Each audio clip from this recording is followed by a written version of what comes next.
What do you think of when you hear the word values? Is it a list of inspiring words on a poster in the company lobby? Integrity, innovation, teamwork. It all sounds great, but let's be honest. Those words are meaningless until they're put to the test. The real power of values isn't in how they sound, but in how they shape what actually gets done. Think about it this way. Roy E. Disney once said, "It's not hard to make decisions when you know what your values are." This is the core of it all. True values aren't supposed to give you more options. They're supposed to reduce them. They act as a filter. When faced with a choice, a strong set of values tells you which paths are simply not available to you, even if they seem easier, faster, or more profitable in the short term. Most companies say they have values. They give speeches about them. But how many are willing to let those values overrule convenience, speed, or even ego? Values don't show up in inspiring all-hands meetings. They show up in the tough trade-offs. They show up when you have to choose between hitting a quarterly target and doing right by a customer. They show up when you decide to delay a product launch to fix a small flaw, because quality is a real value, not just a slogan. This is where leaders often unintentionally trip up. It happens in the small, seemingly insignificant decisions. The little compromises made just this once. That time you overlooked a policy for a high performer, or rushed a project past quality control to meet a deadline.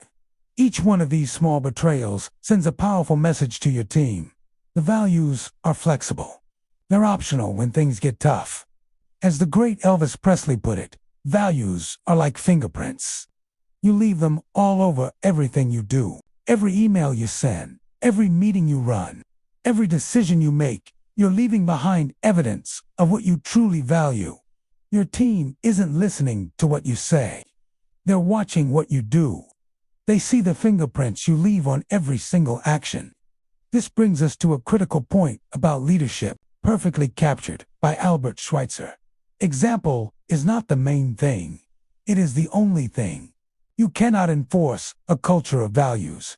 You can't mandate integrity or demand innovation. You can only live it. Your behavior sets the standard. Your example becomes the cultural norm.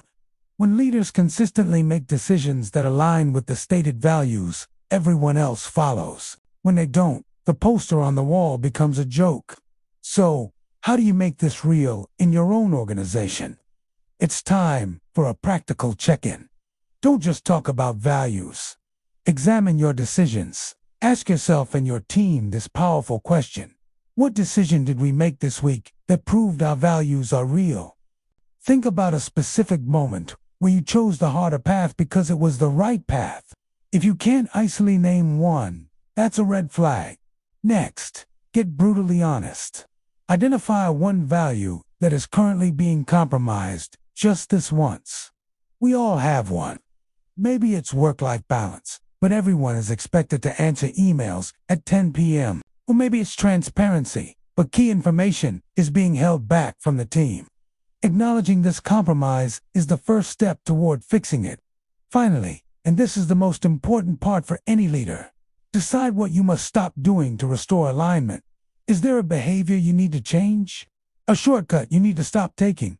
A double standard you need to eliminate? Remember, your example is the only thing that matters. Living your values isn't about grand gestures.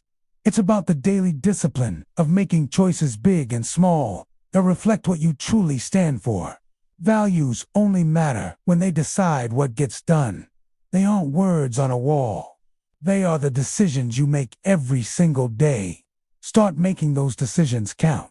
Thanks for watching. And if this idea resonated with you, be sure to subscribe for more content on building stronger, more intentional cultures. See you next time.